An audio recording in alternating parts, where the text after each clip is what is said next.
Hello and welcome guys. So guys मेरा नाम है ऋतिक और आप देख रहे हो डेली लीडर्स चैनल। तो गाइस कैसे हो आप सब। तो गाइस जैसे कि हमने आपसे पहले भी कहा था, आपकी चैप्टर वाइज कंपनी लॉ की और बाकी सब्जेक्ट की अवेलेबल हो जाएंगी सारी वीडियोस, वो भी time to time topic wise सारी वीडियोस अवेलेबल हो जाएंगी। तो गाइस इसी के साथ हम आज आपका कंपनी लॉ का पहला चैप्टर लेके आए हैं, जो कि कंपनी लॉ का इंट्रोडक्शन है। तो आज प्लीज़ अगर जो वीडियो अच्छी लगे तो वीडियो को पूरा देखना, लाइक शेयर सब्सक्राइब और बेल आइकन को प्रेस करना मत भूलना।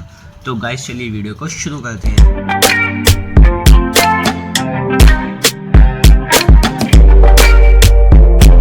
जैसे कि देख सकते हैं आप स्क्रीन पे, सबसे पहले टॉपिक आता है कंपनी का मीनिंग क्या होता है। मीनिंग क्या होता है आखिरकार जानते होंगे वैसे तो आप। कंपनी आपने 11th में 12th वगैरह में ये कंपनी वैसे तो 12th में पढ़ते आ रहे हैं आप, इसका मीनिंग तो जानते ही होंगे। वैसे चलो देख लेते हैं क्या होता है आखिरकार कंपनी। एक कंपनी में be termed as a voluntary association of person formed for a purpose of some business for profit for charity. एक कंपनी एक एसोसिएशन होती है, ये कोई एक अकेला इंसान तो चला नहीं सकता। इसमें कई सारे लोग आपस में मेंबर जो होते हैं वो मिलकर इसे कंपनी को चलाते हैं। लेकिन ये एक पर्पस क्या होता है इस कंपनी का, प्रॉफिट कमाना, और प्रॉफिट के साथ साथ ये चैरिटी का काम भी करती है। It is a body of individuals, बाकी सबसे अलग, सिर्फ अकेली है ये ऐसी जो एक कॉमन पर्पस के लिए होती है। ठीक है ना, इसका मीनिंग क्लियर होते हुए चलो आगे चलते हैं। डिफाइन क्या है इसकी गाइस देख लेना, समझ में आ गया होगा। और आपको इसके नोट्स वगैरह प्रॉपर चाहिए तो आप प्लीज़ PDF आप डाउनलोड कर सकते हो डिस्क्रिप्शन से, ठीक है ना। और आगे देखते चलिए डिफाइन क्या होगा कंपनी का। Company under section, company define under section 2 subsection 20। ये गाइस ये इम्पोर्टेंट याद रखने वाली बात है कि सेक्शन और सबसेक्शन क्या होगा, क्योंकि पेपर में जो भी एग्ज़ाम होगा ना आपका, इसको मेंशन जब भी करें जब आपको ये क्लियर हो, अदरवाइज़ ये कट होते ही टीचर इसे देख के पूरा काट देगा। ठीक है ना, तो ये जब भी लिखें अगर जो आपको प्रॉपर याद है तो वैसे, इसलिए मैंने लिख दिया है। Company defined under section 2 subsection 20 of companies act 2013। पहले कौन सा एक्ट था आपका 1956, जो अब नहीं है। पहले था आपका 1956, लेकिन अब न्यू एक्ट आपका आ चुका है। कौन सा है ये है आपका 2030। यानी कि कंपनी डिफाइन होती है अंडर सेक्शन 2 सबसेक्शन 20 और एक्ट का कौन सा नाम है 2030। आगे देखते हैं। Company is an artificial person, company is an artificial person, यह एक आर्टिफिशियल पर्सन है। आर्टिफिशियल पर्सन मतलब है कि भाई कंपनी सारा काम खुद तो कर नहीं सकती। कंपनी कोई नॉर्मल पर्सन तो है नहीं जो कि ये काम खुद करेगी। कंपनी एक आर्टिफिशियल पर्सन है, यानी कि ये लोगों के द्वारा चलाई जाती है। जो ये मेंबर होते हैं ना कंपनी के, जो मेंबर वगैरह डायरेक्टर वगैरह जो होते हैं, बाकी सारी चीज़ों में भी हम आपको क्लियर करेंगे आगे वीडियो में। तो जो ये मेंबर वगैरह होते हैं, इसके डायरेक्टर वगैरह, वो चलाते हैं कंपनी को। कंपनी खुद थोड़ी ना चल जाएगी, साइन वगैरह खुद थोड़ी ना कर लेगी। कंपनी का होने का प्रूफ क्या देंगे, साइन यानी कि मोहर, उसकी स्टम्प, यानी कि इसलिए ये आर्टिफिशियल पर्सन है। चलिए आगे देखते हैं। आर्टिफिशियल पर्सन जो कि क्रिएटेड बाय लॉ, क्रिएट किसके द्वारा गई है, बनाई किसके द्वारा गई है, लॉ के। हैविंग सेपरेट लीगल एंटिटी, इसकी एक सेपरेट लीगल एंटिटी है। सेपरेट लीगल एंटिटी का मतलब है ये मेंबर और कंपनी अलग अलग है। मेंबर, कंपनी के मेंबर्स और कंपनी आपस में अलग अलग है। अभी वीडियो में आगे इसकी पूरी डिटेल दूंगा मैं, इसका केस लो पूरा करवाने वाला हूँ आज इसका मैं, ये आगे मैं समझाऊंगा। With perpetual succession, perpetual succession का मतलब है कंपनी कभी बंद नहीं होती, उसके मेंबर की डेथ हो या ना हो कंपनी बंद नहीं होगी। कोई बैंकरप्ट वगैरह हो जाए जब भी कंपनी बंद नहीं होती। तो इसको डिटेल में समझाऊंगा, इसको भी डिटेल में समझाऊंगा अभी। और एंड कॉमन सील यानी कि कंपनी के स्टम्प होती है ना, यानी कि ये कंपनी के साइन, इसी को हम कॉमन सील कहते हैं। आगे वैसे इसके फीचर्स में देखेंगे क्या है क्या नहीं। देखिए आगे चलिए, अब इसका फीचर्स जान लेते हैं क्या है क्या नहीं। पहला फीचर्स है इनकॉर्पोरेटेड एसोसिएशन। इनकॉर्पोरेटेड एसोसिएशन क्या है ये इनकॉर्पोरेटेड एसोसिएशन? एसोसिएशन ये है कि कंपनी का बर्थ होना, मतलब कि कंपनी का जन्म होना, यही इनकॉर्पोरेटेड एसोसिएशन है। एक बार इसके डिफाइन पढ़ लेते हैं क्या है।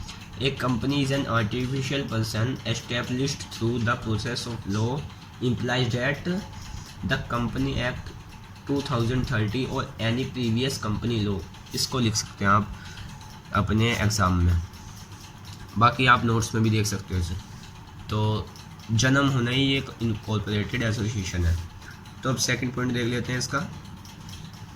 यह एक आर्टिफिशियल पर्सन है, ये आपको मैं ऊपर भी क्लियर कर चुका हूँ। आर्टिफिशियल पर्सन क्या होता है भाई? ये कंपनी कुछ नहीं कर सकती खुद बिना इसके मेंबर या डायरेक्टर के वगैरह, तो इसलिए मेंबर वगैरह डायरेक्टर वगैरह इसको चलाते हैं। तो ये आर्टिफिशियल पर्सन है, ठीक है ना। अब तीसरा इसका पढ़ लेते हैं, separate legal entity. Separate legal entity को मैंने कहा था केस लो समझाऊंगा। चलिए केस लो करते हैं इसका एक, जो कि काफ़ी अच्छा होने वाला है। चलिए मैंने पहले नोट डाउन किया हुआ है तो मैं आपके सामने पेश करता हूँ। देखिए क्या है, कंपनी का एक्ट 2013, ये एक सेपरेट लीगल एंटिटी को समझाने के लिए केस लो है। देखिए क्या है, एक पर्सन है जिसका नाम है सैलोमैन। सैलोमैन एक सोल प्रोप्राइटर है। क्या है? Sole proprietor. ये बिजनेस, सोल प्रोप्राइटर वह होता है जिसमें एक पर्सन होता है, ये एक बिजनेस करता है सोल प्रोप्राइटर का, जो इसमें इसकी बिजनेस जो होता है ना वो शूज़ का होता है। शूज़ का इसका बिज़नेस होता है। तो इसकी कुछ बैलेंस शीट रही होती है कि भाई इसके पास जो भी इसका बिज़नेस है उसमें लायबिलिटी भी होगी कुछ, यानी कि कैपिटल क्रेडिटर भी होंगे कुछ, उसके एसेट्स भी होंगे कुछ, एसेट्स भी होंगे यानी कि बिल्डिंग वगैरह, मशीन वगैरह, स्टॉक वगैरह भी कुछ रहा होगा उसका। तो क्या करता है ये, इसका ठीक ठाक बिजनेस चल रहा था, ये सोचता है यार बिज़नेस को बड़ा किया जाए। ये सैलोमन सोचता है बिज़नेस को बड़ा किया जाए। भाई बिज़नेस बड़ा करेगा वो तो ज़्यादा प्रॉफिट चाहिए उसे। तो वो क्या करता है, अपने इस सोल प्रोप्राइटरशिप को, सोल प्रोप्राइटर बिजनेस को, वो एक कंपनी बनाने की सोचता है, पब्लिक कंपनी बनाने की सोचता है। वो कहता है भाई पब्लिक कंपनी बनाऊंगा मैं तो। चलिए पब्लिक कंपनी बनाता है वो, कहता है कि चलो पब्लिक कंपनी बना रहा है वो। तो भाई इसके बाद पब्लिक कंपनी तो ऐसे बनती नहीं है, पहले तो उसका रजिस्ट्रेशन चाहिए। क्या चाहिए भाई? रजिस्ट्रेशन चाहिए, जब बनेगी वो तो कंपनी। फिर इस कंपनी में मेमोरेंडम ऑफ एसोसिएशन यानी कि MOA, ये क्या है भाई? ये भी डिटेल में पढ़ेंगे। मेमोरेंडम ऑफ एसोसिएशन वह है जहाँ पे जो कि इसके मेंबर्स होंगे ना, वो यहाँ पे आके साइन करते हैं। यहाँ पे ये डॉक्यूमेंट वगैरह होते हैं ना जो कंपनी के, भाई कंपनी जब भी बन सकती है जब उसके डॉक्यूमेंट पूरे हों। अब वो जो सारे मेंबर होंगे वो यहाँ पे आके साइन करते हैं, जब जाके इसकी आगे प्रक्रिया यानी कि प्रोसेस आगे जाके चलता है। यहाँ पे सारे आके साइन करेंगे जो भी इसके मेंबर्स होंगे। मेंबर्स होने के बाद इसके आर्टिकल्स ऑफ एसोसिएशन होंगे। ये आर्टिकल्स ऑफ एसोसिएशन यानी कि AOA, ये क्या है भाई?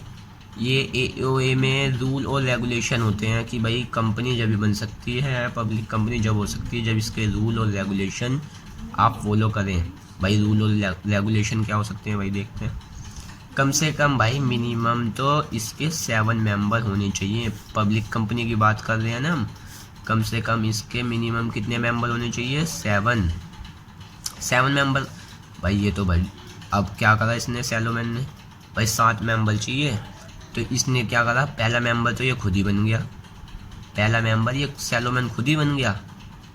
फिर इसका दूसरा मेंबर इसने अपनी वाइफ को बनवा लिया, इसकी वाइफ बन गई इसका दूसरा मेंबर। तीसरा मेंबर इसका डॉटर बन गई इसकी, और इसने अपने 4 लड़कों को भी बना लिया। हो गए 7, 1 2 3 और 4, 4 3 7, हो गए 7 मेंबर। यानी कि 7 मेंबर चाहिए थे इस कंपनी के में, तो इसने 7 अपने घर के ही लगा लिए, अपनी फैमिली के ही लगा लिए, ठीक है ना। तो इन मेंबर को ही हम सब्सक्राइबर टू मेमोरेंडम भी कहते हैं। इन मेंबरों को हम सब्सक्राइबर्स टू मेमोरेंडम भी कहते हैं। चलिए भाई ये इसने अपना जो भी इसके रेगुलेशन वगैरह थे भाई, रूल थे इसके, ये पूरे कर दिए। अब आगे चले, ये कहता है भाई चलो भाई इसका जो ये कंपनी बनी इसका नाम रखा गया सैलोमैन एंड कंपनी लिमिटेड। ये कंपनी पब्लिक कंपनी है तो ये लिमिटेड लग गया यहाँ पे, तो ये भाई पब्लिक कंपनी बन गई इसकी। लेकिन फिर क्या हुआ भाई, इसका नया ओनर बन गया, न्यू ओनर वो बिज़नेस का बना गया, यानी कि इस बिज़नेस का नया ओनर बनाया गया। ठीक है, बनाया गया। फिर क्या हुआ भाई, कह रहे हैं कि भाई कंपनी को चलाने के लिए कम से कम डायरेक्टर एक रूल और आ गया। डायरेक्टर का भाई कम से कम मिनिमम डायरेक्टर जो होते हैं ना वो 3 होने चाहिए, 3 मिनिमम डायरेक्टर होने चाहिए, जब भी हमारी कंपनी के रूल पूरे होंगे। कहता है चलो भाई कोई बात नहीं, डायरेक्टर भी बनाएंगे हम। भाई डायरेक्टर सबसे पहले तो वो खुद ही बन गया एक, ठीक है ना। 3 डायरेक्टर बनाने थे, दूसरा डायरेक्टर उसने अपना बेटा नंबर 1 रख लिया एक, और तीसरा डायरेक्टर उसने बेटा नंबर 2 को बना दिया, यानी कि डायरेक्टर भी इनमें से बना दिए। खुद बन गया बेटा नंबर 1, बेटा नंबर 2 बन गया उसका। फिर क्या करा भाई, उसने डायरेक्टर भी बना दिए। फिर क्या करा, जो उसकी जो ये सोल प्रोप्राइटर का बिजनेस था ना, ये आप इसका जैसे कि इधर हमने अभी बताया कि जो इसका ये सोल प्रोप्राइटर का बिजनेस था, इसने इसको खरीद लिया, यानी कि यही बिजनेस ये अपनी कंपनी के द्वारा चलाना चाहता है। जो ये पहले सोल प्रोप्राइटर का बिजनेस चला रहा था, इसको ये अपनी कंपनी के द्वारा चलाना चाहता है। इसने भाई ये खरीद लिया, ये परचेज कर लिया ना इसने, ये वाला बिजनेस परचेज कर लिया इस कंपनी ने। अब भाई परचेज करते हैं कुछ भी परचेज करते हैं तो भाई उसे पैसे तो देने पड़ते हैं, यानी कि भाई जो परचेज करेगा वो पैसे तो देगा ही। भाई इसने ये कुछ ना कुछ तो इसे देगा ही, इस सोल प्रोप्राइटर वाले को। भाई क्या करा, हाँ भाई सही बात है। तो ये परचेज हो गए, purchase of business of mister Salomon. जो मिस्टर सैलोमैन यहाँ पे अकेला था, ये कंपनी ने खरीद लिया भाई इसका बिजनेस। भाई इसने मांगे पैसे, वैसे जो भी मांगते हैं, तो भाई इसने क्या दिया भाई, कंसिडरेशन कहते हैं पैसे को देना। कंसिडरेशन भाई इसने कहा कि चलो भाई पैसे नहीं, हमारे कुछ तो इक्विटी शेयर ले लीजिए, आप कुछ तो इक्विटी शेयर ले लीजिए, कुछ सिक्योर्ड ले लीजिए, कुछ डिबेंचर्स ले लीजिए, कुछ कैश ले लीजिए। भाई इसने क्या दिया, जो भी पैसे बनते हैं, कुछ तो इन्होंने 20,000 रुपये के इक्विटी शेयर दे दिए, 10,000 के इन्होंने ये दे दिए सिक्योर्ड डिबेंचर्स, कैश दे दिया इसने 8,782। भाई जो भी टोटल भाई ब्रिटिश का ये केस लो था, तो भाई जितने भी बने ये 38,782 रुपये टोटल अमाउंट बैठ गया भाई। अब क्या हुआ भाई, देखते काफ़ी टाइम हो गया भाई, अच्छी खासी बिजनेस हो रहा था इनका, अच्छा खासी कंपनी चल रही थी भाई। अचानक से ये लॉस में चलने लग गई। अब कंपनी वेंट इनटू लॉसेस, अचानक से ही कंपनी लॉस में चलने लग गई भाई। इसकी इतनी बुरी हालत हो गई कंपनी की, कंपनी वेंट इनटू लिक्विडेशन, इसको लिक्विडेशन होना पड़ गया। यानी कि लिक्विडेशन का मतलब क्या होता है भाई, लिक्विडेशन का मतलब बंद होनी पड़ गई कंपनी बंद हो गई, काफ़ी बुरी हालत हो गई भाई कंपनी के पास पैसे नहीं था। Eight the time of liquidation, यानी कि कंपनी बंद होते वक्त उसके पास सिर्फ कितने पैसे बचे, उसके पास सिर्फ 6,050 रुपये बचे। भाई कहता है भाई 6,050 रुपये बचे हमारे पास। ठीक है भाई कोई बात नहीं। ये कहते हैं भाई जिसके पैसे हैं भाई उसे पैसे देने पड़ेंगे। यानी कि इन्होंने कहा है कि payment at the time of liquidation is done as follows. जब भी कंपनी बंद हो जाए उसके पेमेंट करने के कुछ रूल एंड रेगुलेशन होते हैं। कौन कौन से रूल एंड रेगुलेशन होते हैं भाई, देखते हैं वो। भाई सिक्योर्ड तो क्रेडिटर, सबसे पहले क्या करना होता है, सिक्योर्ड क्रेडिटर्स को पे करने होते हैं, फिर अनसिक्योर्ड क्रेडिटर्स को पे करने होते हैं, फिर इक्विटी शेयर्स को पे करने होते हैं। भाई सिक्योर्ड तो खुद ही है, ये सैलोमैन है, कह रहा है भाई अगर मान के चल लेते हैं हम कि सैलोमैन के 10,000 रुपये रह रहे हैं, उसे 10,000 रुपये चाहिए, सिक्योर्ड थे ना 10,000, वो कह रहा है कि भाई 10,000 रुपये की बात है। वो कहता है भाई हमारे पास तो सिर्फ 6,000 ही हैं, 6050 ही है, तो भाई 10,000 कहाँ। ये कह रहा है बाबूजी अनसिक्योर्ड क्रेडिटर, जो बाहर वहाँ से उधार वगैरह लेके तो कंपनी बनाई थी बाबूजी ने, जो बाहर से उधार लेते क्रेडिटर से। भाई वो कह रहा है भाई मेरे पैसे दो, भाई कह रहा कि मेरे पैसे दो। ये कह रहा है कि मैं क्यों दूँ पैसे, भाई कंपनी का डायरेक्टर वगैरह जो मैं था, भाई ओनर मैं था, तो भाई पहले तो पैसे लेने का हक मेरा बनता है।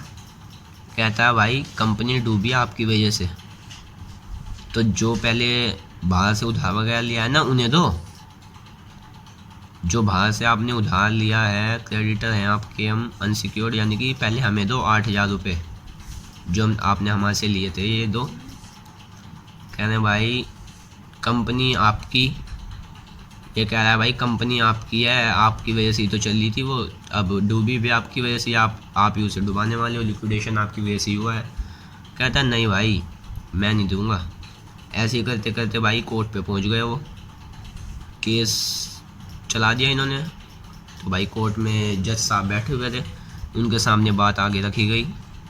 कह रहा भाई, ये कह रहा है जज साहब मेरे पैसे दिलाओ, मेरे 8,000 रुपये बच रहे हैं। ये कह रहा है जी मैं कैसे दे दूँ पैसे, क्यों क्यों क्यों नहीं दे सकते भाई पैसे, इसके पैसे दो। एक तो भाई ये कह रहा है कि सबसे पहले सिक्योर्ड क्रेडिटर को ही पे करे जाते हैं, और ऊपर से फिर सैलोमैन कहता है जज साहब सुन लो, भले ही कंपनी मैंने चलाई है, भले ही कंपनी का ओनर मैं हूँ, लेकिन मेंबर, कंपनी के मेंबर और कंपनी अलग अलग होते हैं जज साहब। कहता है बात सही है। तो इसी बात को लेते हुए कि भाई मेंबर अलग अलग होते हैं कंपनी के, मेंबर और कंपनी में बहुत अंतर होता है, दोनों ही अलग होते हैं, तो भाई पैसे इसे देने चाहिए और सबसे पहले पेमेंट भी इसे होनी चाहिए, क्योंकि ये रूल है। तो भाई ठीक है भाई, आ गए वो वापस। भाई इसे पेमेंट ना देते हुए ये 6,000 के 6,000 इसे दे गए, इसे दे दिए गए। अगर जो ये 6,000 यहाँ पे 10,000 चाहिए थे, अगर जो यहाँ पे 10,000 से ज़्यादा अमाउंट होता, मान लीजिए 15 होता, यहाँ पे ये 6,000 था भाई, क्योंकि इसे तो अब दिए नहीं जा सकते, क्योंकि सारे पैसे इसे दिए गए, सारा अमाउंट इसे चला गया, क्योंकि 10 इसे तो अब भी कमी पड़ रही है। लेकिन अगर जो ये 10,000 से फालतू होता ना, यहाँ पे 15,000 होता ना, तो इसे 10,000 दे के ये 5,000 कहाँ पे जाते। ये सोचता है भाई 5,000 मैं अपनी फैमिली को ही दिला दूंगा, जो इक्विटी शेयर हमने अपनी फैमिली को दे रखे थे। हाँ, क्योंकि जो भी कंपनी में होते हैं ना मेंबर, उनको एक एक शेयर तो लेना ज़रूरी होता है, तो इसने भाई अपनी फैमिली के मेंबर को एक एक शेयर दिला रखा था। अब भाई उन्हें दिलवा चाह रहा है ये पैसे, कि जो भी ये 500 बचे हैं उन्हें अपने मेंबर को दे दूँ, अपने फैमिली मेंबर को दे दूँ। कहता है सुन जाओ, हम भी बैठे हैं, क्रेडिटर कहते हैं हम भी बैठे हैं, अनसिक्योर्ड क्रेडिटर कहते हैं हम भी बैठे हैं, ये 500 रुपये ना आप मेरे को दोगे, क्योंकि ये रूल है, पहले सिक्योर्ड क्रेडिटर फिर अनसिक्योर्ड क्रेडिटर फिर इक्विटी शेयर। ओके गाइस, तो चलिए आपको ये केस लो तो समझ आ ही गया होगा। केस लो की ये कह दिया ना जज साहब को इसने कि सबसे पहले मेंबर, ये केस लो था आपका ये केस लो का नाम था आपका सैलोमैन वर्सेस सैलोमैन एंड कंपनी लिमिटेड, यानी कि ये केस लो था सेपरेट लीगल एंटिटी को समझाने के लिए। इसने कह दिया ना यहाँ पे कि जज साहब से कि मेंबर और कंपनी अलग अलग है, तो इस केस लो में इतना ही था। चलिए देखते हैं एक केस लो जान लेते हैं क्या है क्या नहीं। इसी को ही लेके हम दूसरा केस लो आपके सामने लेके आए हैं। देखिएगा, इस वीडियो अच्छी लगे तो प्लीज़ लाइक शेयर जरूर करें। देखते हैं केस नंबर 2। भाई ये केस था ली वर्सेस ली एयर फार्मिंग लिमिटेड। जानते होंगे आप एयर फार्मिंग क्या होती है। एयर फार्मिंग भाई एयर फार्मिंग होती है जो फार्मिंग करते हैं एरोप्लेन के द्वारा, ये फार्मिंग की जाती है। देखते हैं भाई क्या हुआ। एक ली नाम का लड़का था, कोई भी था, एक ली नाम का भाई। वो एक कंपनी में काम करता था, फार्मिंग की कंपनी थी वो भाई। वहाँ का वो मेजॉरिटी शेयर होल्डर था, वो वहाँ पे मेजॉरिटी शेयर होल्डर था, यानी कि उस कंपनी का मेंबर था वो। ऑलमोस्ट ऑल शेयर्स उसके ही थे, ऑलमोस्ट ऑल शेयर्स उसके ही थे। वो वहाँ का मैनेजिंग डायरेक्टर भी था, एमडी भी था वो, यहाँ सा इस कंपनी का एमडी भी वही था भाई। वो चीफ पायलट भी था, यानी कि जो है सब चीज़ यही था। ली चीफ पायलट कौन होते हैं भाई? जो एम्प्लॉय होते हैं, जो काम करेंगे अपनी एरोप्लेन से फार्मिंग करेंगे, वो होते हैं एम्प्लॉय। यानी कि ये चीफ पायलट भी, यानी कि भाई जो ली था ना, यही सब चीज़ कर रहा था। क्या कर रहा था भाई? भाई एरोप्लेन में ये एक दिन फार्मिंग कर रहा था भाई, एरोप्लेन में बैठ के चला रहा था। ये आपका एरोप्लेन है। अब ये मत कहना ये मछली लग रही है, क्योंकि आपको ये समझाने के लिए बनाई गई है भाई। ये यहाँ पे बैठ के ये फार्मिंग कर रहा था, काम कर रहा था अपना भाई। किसी दिन अचानक ही ये क्रैश हो गया, एरोप्लेन क्रैश हो गया। और भाई ये ली साहब जो थे, मिस्टर ली जो थे, निकल पड़े भाई। ये तो निकल गए, भगवान जी को प्यारे हो गए ये तो। अब प्यारे हो गए तो भाई क्या हुआ? आफत मच गई। आफत मच गई कैसी कि भाई उनकी वाइफ जो थी ना, मिसिस ली, वो वहाँ पे आ गई। वो आ गई भाई, कहने लग गई कि भाई लाओ मेरे को वर्कमैन कंपनसेशन लाओ, मेरे को वर्कमैन कंपनसेशन दो। ये जो ली की डेथ हुई है ना, उसका मेरे को वर्कमैन कंपनसेशन चाहिए डेथ के कारण।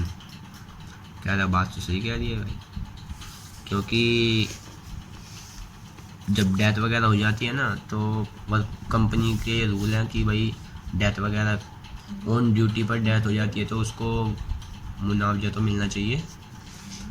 तो भाई वो कंपनसेशन मांगती है। तो भाई कंपनी वाले क्या कहते हैं भाई ये कि भाई कंपनसेशन कौन सा? वो तो एम्प्लॉय को दिया जाता है। केस लो हुआ, ये आगे केस चला, केस में वो लोग वहाँ पे गए वो जज साहब के पास, जी ये मेरे को कंपनसेशन नहीं दे रहे। कहती है भाई वो तो एम्प्लॉय थे। कहते भाई ये तो मेजॉरिटी शेयर होल्डर, ऑलमोस्ट ये तो डायरेक्टर भी थे। तो ये भाई डायरेक्टर भी थे ना ये, तो ये एम्प्लॉय कहाँ से हो गए? जब ये एमडी भी खुद हैं, एम्प्लॉय कहाँ से हो गए ये? यानी कि इसे चला भी यही रहा है, काम भी खुद कर रहा है जी। ये देखो काम तो खुद कर रहा है भाई। मैं एमडी कौन होता है? जो दूसरों को जॉब देता है, दूसरों को अपनी कंपनी में जॉब देता है भाई। ये चला तो ये रहा है, लेकिन ये किसके बिहाफ पे चला रहा है? ये कंपनी के बिहाफ पे चला रहा है। ये कंपनी कह रही है इसको काम करने के लिए। तो यानी कि जॉब ये नहीं दे रहा, जॉब तो कंपनी दे रही है, जॉब दे रही है बाकी सबको कंपनी, लेकिन ये तो सिर्फ उसके अंडर में काम कर रहा है, क्योंकि वो एक आर्टिफिशियल पर्सन है। ठीक है ना, आर्टिफिशियल पर्सन है। तो एम्प्लॉयर ये तो हुआ नहीं भाई, यानी कि ये तो जॉब दे नहीं रहा, वो सबको ये जॉब नहीं दे रहा। जॉब कौन दे रहा है? कंपनी हुई एम्प्लॉयर, ना कि ये हुआ एम्प्लॉयर। ये एम्प्लॉयर नहीं है, एम्प्लॉयर है कंपनी हुई एम्प्लॉयर। तो यानी ये क्या हुआ फिर? ये तो सिर्फ आर्टिफिशियल पर्सन है ना वो, इसलिए ये काम कर रहा है। एमडी इसलिए रखा गया है ये, क्योंकि वो खुद काम नहीं कर सकती कंपनी। तो ये मेंबर, ये एम्प्लॉय हुआ, इसको वर्कमैन कंपनसेशन मिलना चाहिए। तो ऐसी बात को लेते हुए भाई इसको वर्कमैन कंपनसेशन दिया गया, इसकी वाइफ को, यानी कि वर्कमैन कंपनसेशन इसकी वाइफ को मिल गया। तो यहाँ पे भी यही केस लो था कि भाई मेंबर, यहाँ पे भी सेपरेट लीगल एंटिटी आपको बताया गया कि भाई हाँ मेंबर और कंपनी ये कहते हैं भाई, ये कहती है कि इसकी वाइफ होती है ना जो, ये कहती है मेंबर यानी कि एम्प्लॉय और कंपनी अलग अलग है, क्योंकि ये एक आर्टिफिशियल का आपको एग्जांपल मिल गया ना। ये आपका आर्टिफिशियल कंपनी लोग का जो अभी एक ये कंपनी का फीचर आया था ना अभी, आर्टिफिशियल पर्सन, इसका मिल गया ना आपको एग्जांपल कि कंपनी एक आर्टिफिशियल पर्सन है, इसलिए ये एमडी रखा गया है, ये खुद काम नहीं कर सकती। आई होप आपको ये क्लियर हुआ होगा। तो चलिए आगे देखते हैं क्या है। आपको सेपरेट लीगल एंटिटी और आर्टिफिशियल पर्सन का तो क्लियर हो ही गया होगा आई थिंक। वीडियो अच्छी लगे तो प्लीज़ लाइक शेयर जरूर करें और चैनल को सब्सक्राइब करें। चलिए आगे देखते हैं भाई कौन सा फीचर आएगा। 3 फीचर आपको मैं करवा चुका हूँ। फीचर नंबर आया 4, फीचर नंबर आया आपका 4। भाई फीचर नंबर 4 देखते हैं क्या है। सेपरेट प्रॉपर्टी, क्या है सेपरेट प्रॉपर्टी? भाई ये क्या है सेपरेट प्रॉपर्टी? क्या है भाई ये? देखिए क्या है भाई, जो अनिल अंबानी है, अनिल अंबानी ये रिलायंस की कंपनी है, ये इसका वो है मेंबर है। इसने पता नहीं कितने पैसे खर्च कर रखे होंगे, इसमें कितने लगा रखे होंगे इन्वेस्टमेंट, 10 लाख 20 लाख करोड़, पता नहीं कितने लाखों लगा रखे होंगे, 100 करोड़ 500 करोड़ 1000 करोड़, पता नहीं ना कितने लगा रखे हैं। तो भाई बहुत सारे पैसे लगा रखे होंगे इसने, अनिल अंबानी ने। तो ये एक ऑफिस में बैठा है, पैसे इसने इन्वेस्टमेंट खूब किए हुए हैं। तो भाई कहते हैं वहाँ पे आते हैं, कहते हैं भाई ये ऑफिस तो छोड़ो आप। भाई क्यों छोड़ो? कहता भाई ये अनिल अंबानी कहता है भाई ये मेरा ऑफिस है, ये मेरी प्रॉपर्टी है, ये मेरी ऑफिस है, सबसे ज़्यादा पैसा मैंने लगाया इसमें, सबसे ज़्यादा पैसा मैंने लगाया इसमें। कहता है भाई साहब सुन जाओ, भले ही आपने इन्वेस्टमेंट सबसे ज़्यादा की है, भले ही आपने ज़्यादा इन्वेस्टमेंट की है, लेकिन ये कहीं नहीं लिखा है कि ये ऑफिस आपका है, यानी कि आप इसके शेयर होल्डर हो। आपकी ये प्रॉपर्टी नहीं हो जाएगी आपकी ज़्यादा पैसा लगाने से। तो यानी कि कंपनी के मेंबर और उसके शेयर होल्डर अलग अलग हैं, उसकी प्रॉपर्टी नहीं हो सकती है भले ही उसने ज़्यादा पैसा लगाया हो। यानी कि सेपरेट प्रॉपर्टी आपको क्लियर हो गई होगी ना। चलिए आगे देखते हैं इधर। अगला इसका फीचर देखते हैं, 5वां फीचर जो आपका होगा, कैन शू और बी शूड। क्या होगा अगला फीचर देखते हैं, कैन शू बी शूड। देखिए क्या है ये कैन शू और बी शूड। देखिए हमने ऊपर भी बताया था कैन शू बी शूड का, कि कोई भी है ना कंपनी और उसके मेंबर में मेंबर केस फाइल दर्ज कर सकती है कंपनी पे। मेंबर कोई भी मेंबर अपनी कंपनी पे केस फाइल दर्ज कर सकती है, ठीक है ना। यही है इसका कि कैन शू और बी शू। इसका ज़्यादा कुछ डिटेल में नहीं है, पहले देखते हैं 6 नंबर जो होगा, कॉमन सील। कॉमन सील भाई, कॉमन सील तो मैंने ऊपर पढ़ाया था, ये डिफाइन में पढ़ाया था आपको। कॉमन सील क्या होता है? ये तो वही होता है ना कि भाई ये बताने के लिए कि हाँ भाई ये कंपनी का है, उस कंपनी का है, उस कंपनी का है, ये स्टंप उस कंपनी की है। यानी कि जो स्टंप लगाते हैं ना धब्बा, भाई पता चल जाएगा ना कि उस कंपनी की है, क्योंकि ये आर्टिफिशियल पर्सन है, ये साइन तो करके देगी नहीं आपको। तो स्टंप लगा के डायरेक्टर वगैरह वहाँ पे साइन कर देते हैं, वो इस धब्बे को हम कॉमन सील कहते हैं, ठीक है ना। अब इसका 7वां फीचर देख लेते हैं।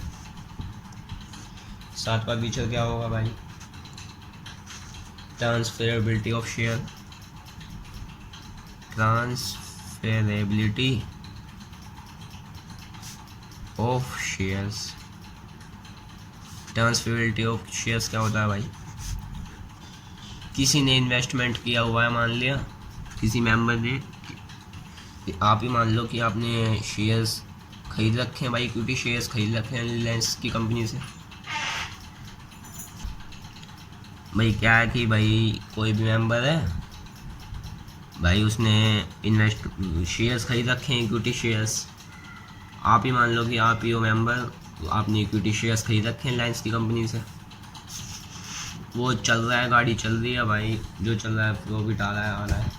एक दिन उसका मन कर गया भाई पैसे लूँगा मैं तो अपने, अब मेरे को कुछ नहीं करना, मेरे को बस कंपनी से पैसे मिल जाए अपने, वो वापस देने जाता है भाई। कहते हैं भाई ऐसे पैसे वापस नहीं ले सकते आप, कंपनी में तो एक बार इन्वेस्टमेंट, आपने इक्विटी शेयर खरीद लिए, अब पैसे नहीं मिलने वाले, पैसे तो नहीं मिलेंगे अब।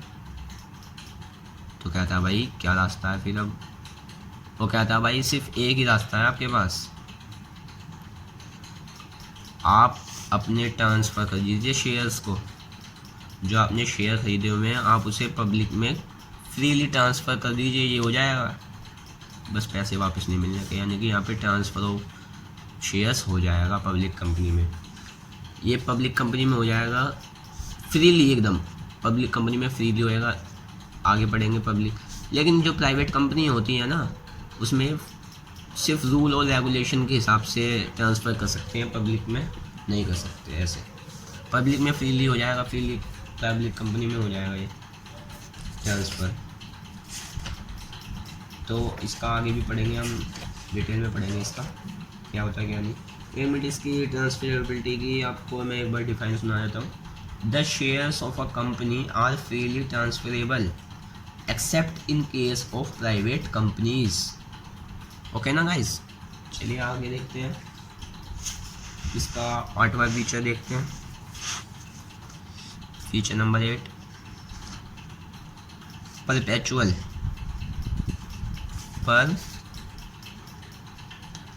सक्सेशन।